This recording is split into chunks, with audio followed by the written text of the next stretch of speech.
Good morning. Rajitha Balu ആണേ. എന്തൊരു ഭംഗിയാലേ പൂക്കളെ കാണാനായിട്ട്. നമുക്ക് ചുറ്റും എത്ര തരത്തിലുള്ള പൂക്കളാണുള്ളത്.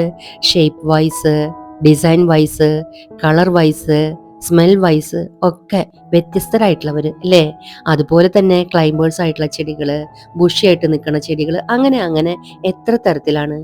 എന്നാലോ അവ തരുന്ന ഔട്ട്പുട്ട് എന്ന് പറയുന്നത് ഏറ്റവും വലിയൊരു കാര്യമാണ് അല്ലേ. നമ്മുടെയൊക്കെ മനസ്സിന്റെ സന്തോഷം. എനിക്ക് തോന്നിയിട്ടുണ്ടേ, നമ്മുടെയൊക്കെ മെന്റൽ സ്ട്രെസ് കുറയ്ക്കാനും അല്ലെങ്കിൽ മെന്റൽ റിലീഫിന് വേണ്ടിയിട്ടൊക്കെ ബെസ്റ്റ് ആയിട്ടുള്ള ഒരു മാർഗം എന്ന് പറയുന്നത് ഗാർഡനിങ് തന്നെയാണ്. അപ്പോഴേ എൻ്റെ ഗാർഡനിലുള്ള ഏറെക്കുറെ ചെടികൾ നിങ്ങൾ കണ്ടിട്ടുണ്ടല്ലേ. എനിക്ക് ഇലച്ചെടികളെയും ഇഷ്ടമാണ്, അതുപോലെ പൂക്കൾ ഉണ്ടാവുന്ന ചെടികളെയും ഇഷ്ടമാണ്. അപ്പോൾ എൻ്റെ ഗാർഡനിലെ പുതിയ ഒരു ഇനം ചെടീനെ പരിചയപ്പെടുത്താനായിട്ടാണ് ഇന്ന് ഞാൻ ഈ വീഡിയോയുമായിട്ട് വന്നിട്ടുള്ളത്. വീഡിയോ കണ്ടാലും.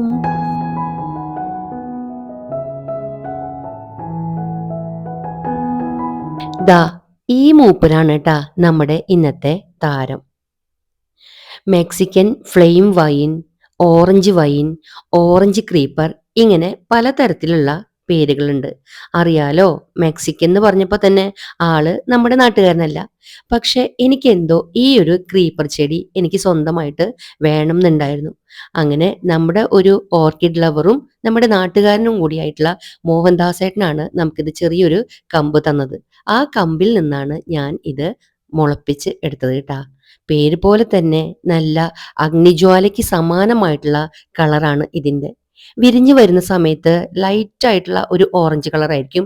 എന്നിരുന്നാലും ആ പൂക്കള് മൂത്ത് വരുന്നതിനനുസരിച്ച് അല്ലെങ്കിൽ ഡേ ബൈ ഡേ കഴിയുന്നതിനനുസരിച്ച് അതൊരു അല്പം റെഡിഷോട് കൂടിയിട്ടുള്ള ഒരു ഓറഞ്ച് കളറിലേക്ക് മാറാണ് കേട്ടാ.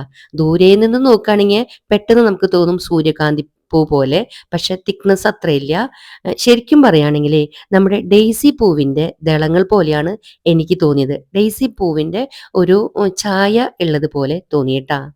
ആൾക്ക് കയറാനായിട്ട് ഒരു ഇടം കൊടുത്തു കഴിഞ്ഞാൽ വളരെ ഈസി ആയിട്ട് നമുക്ക് വളർത്തിയെടുക്കാൻ പറ്റിയ ഒരു ചെടിയാണ് കേട്ടാ ഈ മെക്സിക്കൻ ഓറഞ്ച് വൈൻ എന്ന് പറയുന്നത്. ഇതിന്റെ കെയറിങ് വളരെ ഈസിയാണ് കേട്ടാ. നമുക്കൊരു ഇളം തണ്ട് ഉണ്ടായാലും ഇത് കുഴിച്ചിട്ട് ഉണ്ടാക്കിയെടുക്കാം. അതുപോലെ തന്നെ പ്രൊപ്പഗേഷൻ എന്ന് പറയുന്നത് ഇതിന്റെ വിത്ത് വഴിയും നമുക്ക് ഉണ്ടാക്കിയെടുക്കാം. ഉണ്ടാക്കണം എന്ന് തന്നെയില്ല, ഈ പ്ലാന്റ് എവിടെയാണോ നിൽക്കുന്നത് അതിന്റെ ചുവട്ടില് അതിന്റെ വിത്തുകൾ വീണിട്ടും അടുത്ത ജനറേഷൻ മുളച്ചു വരാറുണ്ട് കേട്ടാ. അപ്പോഴേ ഇതിന്റെ കെയറിങ് ഈസിയാന്ന് ഞാൻ പറഞ്ഞല്ലോ. നല്ല നീർവാർച്ചയായിട്ടുള്ള മണ്ണ് എടുക്കുക ചട്ടിയിലാണെങ്കിൽ, അല്ലെങ്കിൽ അങ്ങനെ നീർവാഴ്ചയുള്ള സ്ഥലം നോക്കിയിട്ട് നമുക്ക് താഴെയും ഇത് കുഴിച്ചിടാം. അതുപോലെ തന്നെ പറഞ്ഞല്ലോ ഞാൻ ക്രീപ്പിംഗ് പ്ലാന്റ് ആണെന്ന്. അതുകൊണ്ട് അതിനെ ഒന്ന് പടർന്ന് കയറാനായിട്ടുള്ള ഒരു സപ്പോർട്ട് നമ്മൾ കൊടുക്കുക. അതുകൊണ്ട് തന്നെ ഇത് നല്ല ഭംഗിയിൽ പടർന്ന് കയറി പൂക്കൾ ഉണ്ടാവുന്ന ഒരു ചെടി ആയതുകൊണ്ടും കാണാൻ നല്ല ഭംഗി ഉള്ളത് കൊണ്ടും നമുക്ക് നമ്മുടെ ഫെൻസിലൊക്കെ ഇത് പടർത്താം. അല്ലെങ്കിൽ ആർച്ച് പോലെയൊക്കെ നമുക്ക് പടിപ്പുരയിലോ അല്ലെങ്കിൽ ഗാർഡനിൽ തന്നെയൊക്കെ കെട്ടിയിട്ട് അതിലും നമുക്കിത് പടർത്തിയെടുക്കുകയാണെങ്കിൽ നല്ല ഭംഗിയുണ്ടായിരിക്കും. വേനൽക്കാലത്താണ് ഇത് ധാരാളം പൂക്കൾ ഉണ്ടാവുക. ത്രൂ ഔട്ട് വർഷം മുഴുവൻ പൂവിടുന്ന ചെടിയാണ്. എന്നിരുന്നാലും ധാരാളം പൂക്കൾ ഉണ്ടാവുക വേനൽക്കാലത്താണ്. നല്ല സൂര്യപ്രകാശം, ഡയറക്റ്റ് സൂര്യപ്രകാശം ഇഷ്ടപ്പെടുന്ന ഒരു ചെടിയാണ്. അതുകൊണ്ട് തുടർച്ചയായിട്ടുള്ള നനവ് വേണ്ട. എന്നിരുന്നാലും അത്യാവശ്യം നന ആവശ്യപ്പെടുന്ന ഒരു ചെടിയും കൂടിയാണ് കേട്ടാ. വല്ലാതെ വളമൊന്നും വേണമെന്നില്ല. ഏതെങ്കിലും ചാണകപ്പൊടിയോ അല്ലെങ്കിൽ നമ്മൾ നമ്മുടെ പ്ലാന്റ്സിന് കൊടുക്കുന്ന ഏതെങ്കിലും വളം മാസത്തിൽ ഒരു തവണയെങ്ങാനും കൊടുത്താലും മതി. അതുപോലെ തന്നെ ഇതിന്റെ ലീവ്സിനും പ്രത്യേകതയുണ്ട് കേട്ടാ. നല്ല മിനുസമുള്ള ഡാർക്ക് ഗ്രീൻ ആയിട്ടുള്ള അല്പം നീളത്തിലുള്ള ഇലകളാണ്. നിറയെ നിറയെ ഇലകളുണ്ട്. അതുപോലെ തന്നെ ഇലകളുടെ അരികില് നമ്മുടെ ചിരവനാക്കിന്റെ പോലെ ഉള്ള ആ ഒരു ഡിസൈനും ഉണ്ട് കേട്ടാ. ശരിക്കും ഈ ഡാർക്ക് ഗ്രീൻ ആയിട്ടുള്ള ലീവ്സിന്റെ ഇടയിൽ നമ്മുടെ ഫ്ലെയിമിന്റെ തീമിൽ വരുന്ന ഈ പൂക്കളും കൂടെ നിൽക്കുന്നത് കാണുമ്പോൾ നല്ല ഒരു കാഴ്ചയാണ് കേട്ടാ. അതുപോലെ തന്നെ നല്ല ബലത്തിലാണ് ഇത് പിടിച്ചു കയറുക. അതുകൊണ്ട് തന്നെ നമുക്ക് സപ്പോർട്ടിങ് ആയിട്ട് വെക്കണത് ആർച്ച് ഷേപ്പിലൊക്കെ വല്ല പൈപ്പോ കമ്പിയോ ഒക്കെ നമുക്ക് വളച്ച് അതില് കയറ് ചുറ്റി കൊടുത്തിട്ട് ഇതിനെ ഒരു ചെറിയ തൈ അവിടെ വെച്ചു കൊടുക്കുകയാണെങ്കിൽ നല്ല അടിപൊളിയായിട്ട് അത് പടർന്ന് കയറും ചെയ്യും. കാണാനും നല്ല ഭംഗിയുണ്ടാവും ട്ടാ. ഇതിന്റെ വള്ളി എന്ന് പറയുന്നത് നല്ല ഡാർക്ക് പർപ്പിൾ കളറിലാണ്. നല്ല ബലമുള്ള വള്ളിയാണ് കേട്ടാ. അപ്പൊ നല്ല ഭംഗിയുണ്ടാവും ഇങ്ങനെ നിക്കണ കാണാനായിട്ട്.